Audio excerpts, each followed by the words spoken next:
Hi, I'm Mark Horseman from Manager Tools. Welcome to Things I Think for 10 September 2020. Be like Noah.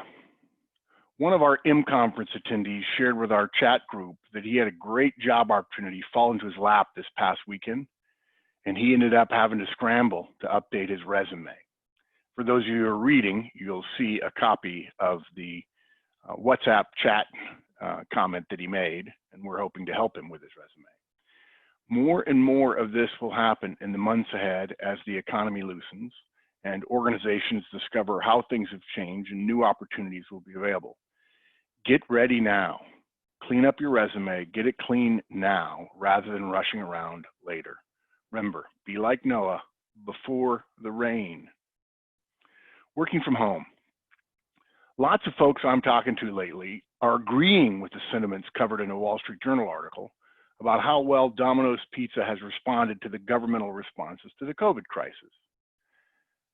Here's what they said in the article. After an initial rush of enthusiasm from work from home, many firms have found it makes collaboration, recruitment, and integration of new employees harder. You don't say. We managers have our work cut out for us right now. Communicate, communicate, communicate. Meet, report, check in, update, transmit your leader's intent over and over and over again. Remember Horstman's law of organizational communication. Say something 7 times and half of your people will tell you they've heard it once.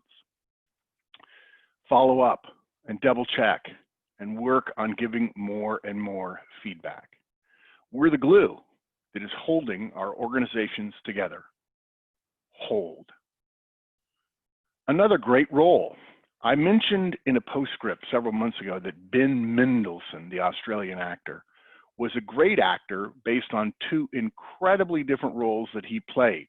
I'm going to leave it to you to look on the Things blog, for which there's a link in the written version of this, to find the 2 roles that I mentioned him playing. But he has another, perhaps even more important role than those 2. He's the guy who shot Matthew Quigley. Go figure. Interviewing excellence. If you really want to be good at interviewing, you can't just throw questions together. You certainly can't do an interview without having prepared. You can't waltz through an interview making things up as you go and trusting your gut. An unprepared interviewer is one of the unforced errors that leads to weakened productivity and cultural breakdowns in organizations too. A classic interview question is the weakness question. Even just the naming of the question gives us a clue that too many professionals don't know what they're doing in interviews. If you ask 50 managers right now, what is the weakness question? You'd get 25 different answers. Probably the most likely formulation would be, tell me about a weakness. This is a dumb question.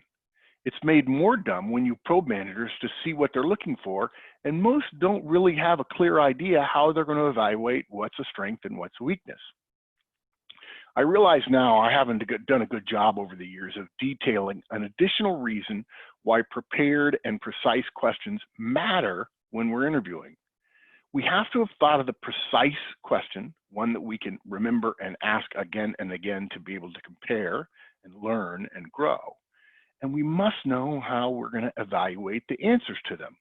You can't figure out how to evaluate answers to a question that you're asking differently every time. Here's the way to ask the question, highlighted by long-term community member Byron Mitchell, who wrote in.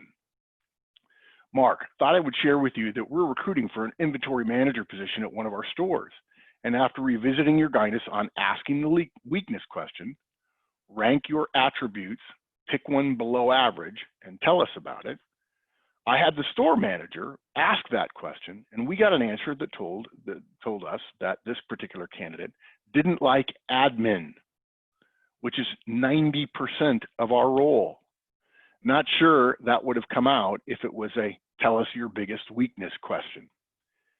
Anyway, Mark, thought I would share that with you. Well worth the license fee. Well done, Byron. Stay frosty, all.